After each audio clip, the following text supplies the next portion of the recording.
by any measurement of humanity, the people of Gaza have suffered as grievously as anyone has ever suffered in any conflict in the world. More than 60,000 already dead, and the rest living amongst rubble, starving, and without even being able to get the basic needs of medical attention, which the member for Hayes and Harlington pointed out affects children as well. And so we're looking at something that is utterly devastating. And the British government has been told many, many times. They resisted the calls for a ceasefire at the very beginning. We even had the now Prime Minister saying that it was a legitimate act of self-defence by Israel to deny food and water to people in Gaza. And so we have a pretty bad record by both British governments on this.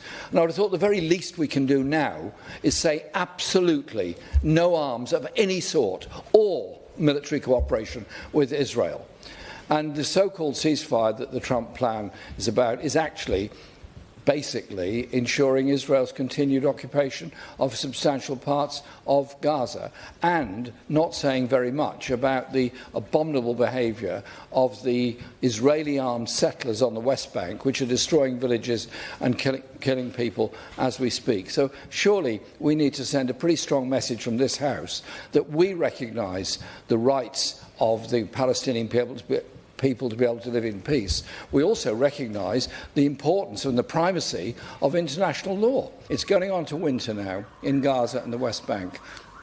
And despite its latitude, it is actually very, very cold in winter. I recall once being an election observer in Gaza in January, and it was bitterly cold and horrible weather. That was long before this current bombardment. I thought it was terrible then. It's 1,000 times worse now. People are going to be dying of cold and hypothermia when there are stacks of tents on the other side of the border in Israel not being allowed in.